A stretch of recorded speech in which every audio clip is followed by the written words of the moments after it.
Hello friends, I'm Akash and a hearty welcome to my YouTube channel. In this video, we're going to be taking a look at the history of one of the greatest American cars of all time. Enter the Jeep. Now, where did the name Jeep come from and how did it come to be? So, let's take a look at its history. Now, the Jeep story goes all the way back to the year 1941. Now, around this time, World War II was kicking in, and so every country had to gear up just in case something was going to happen. Now, at this time, most of the war was taking place in Europe, but America feared that if the war should happen, America was going to get involved in the war too, and we had to do something about this. So, by that point, most war had devolved down into trench warfare around Europe, where you pretty much go down into trenches and the opposing side will just repeatedly fire barrages of army soldiers at you until you either lost or you managed to overrun the other. Now, a lot of this type of war, things didn't really go well, and most of the vehicles and transportation mechanisms used during that time, they weren't exactly the best. So, sure enough, things began to become more serious, as in 1941, the United States began a plan for a brand new vehicle. This vehicle would be able to cross any type of terrain, pretty much the dream of a cross-country rider. Now, the thing is, this would be a massive task to undertake, and the US military certainly couldn't do it alone. So the military began a project to contract this new vehicle to different companies.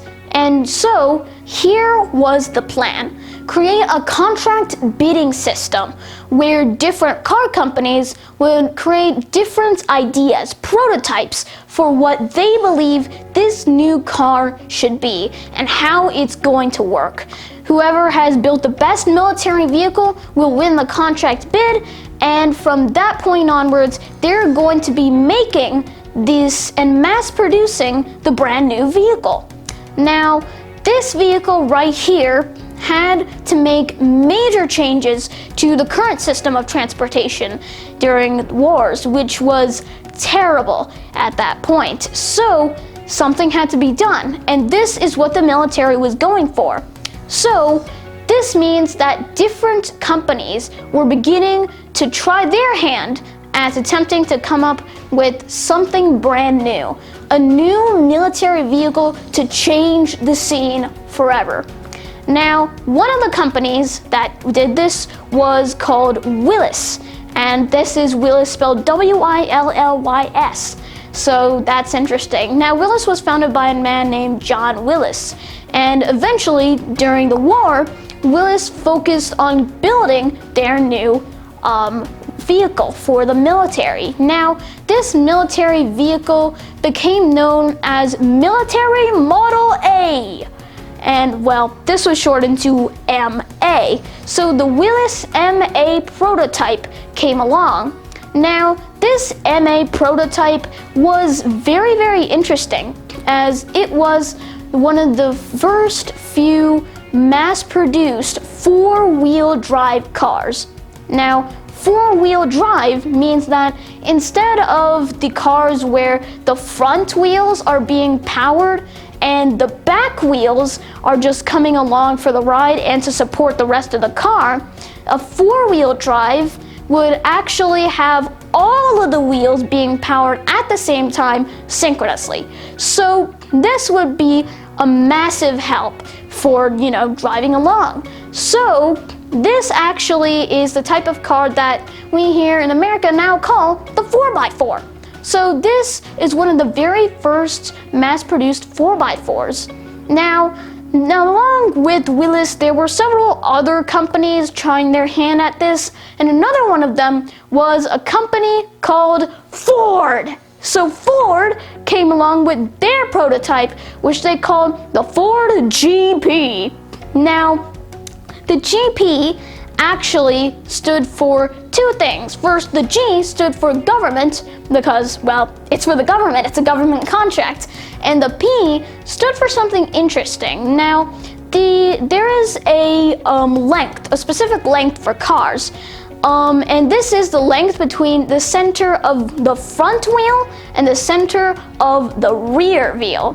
And so the length between the front and the rear wheels, this difference is called the wheelbase. Now, this length was 80 inches for Ford's plan. So, in Ford, it was designated with a letter. This letter was P. Now, this means that you had G and P. G for government, P for the 80-inch wheelbase. So, the Ford GP it was. Now, several other companies, they tried here and there, but in the end, it mostly came down to Willys and Ford.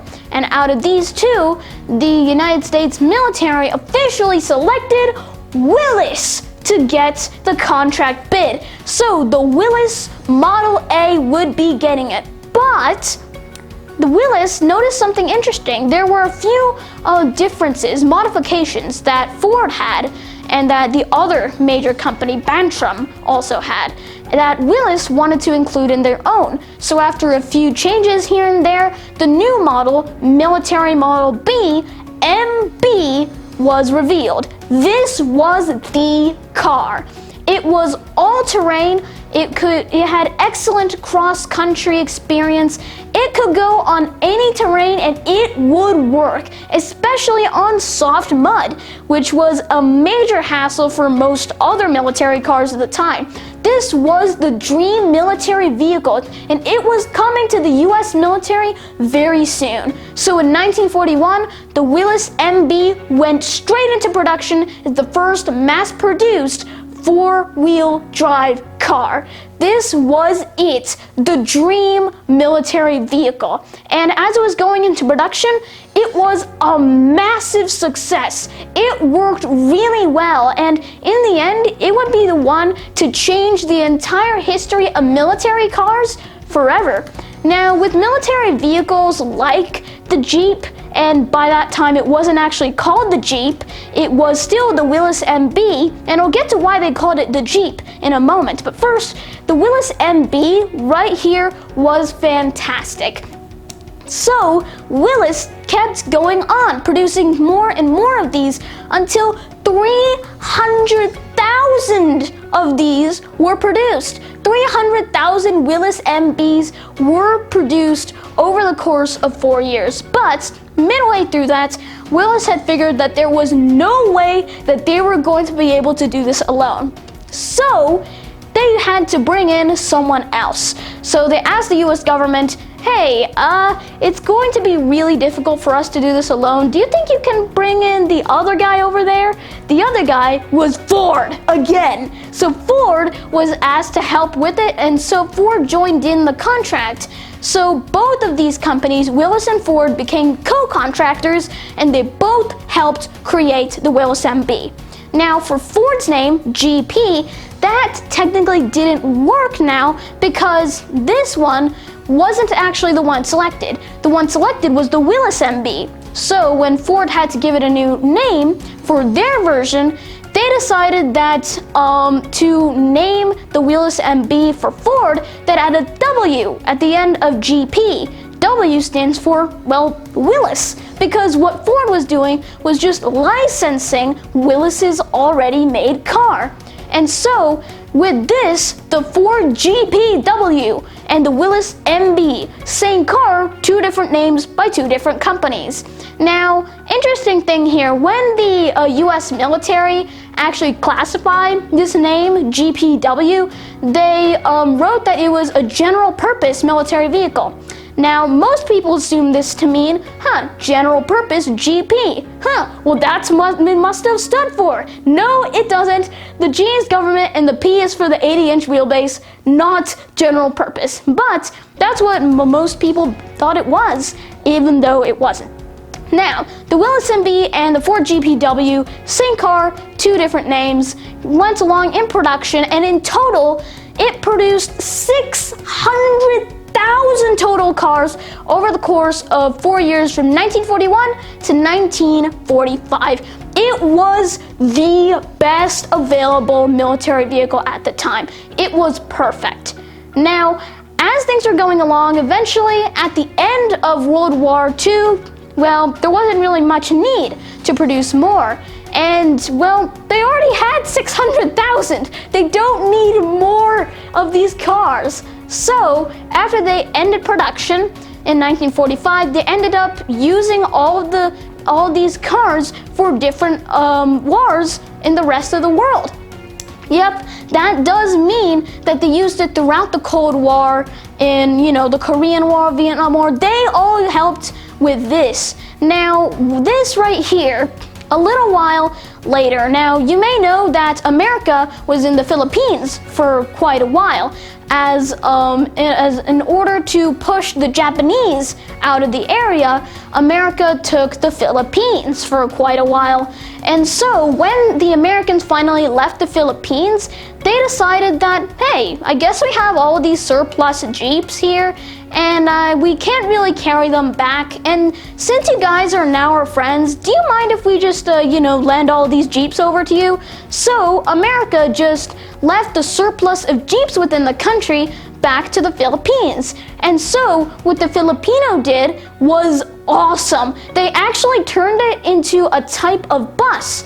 And from then on, the jeepney became the most used form of transportation within the Philippines. It is a really, really wholesome story, and I love it. Thanks so much for watching, and see you soon. Love you, Akash.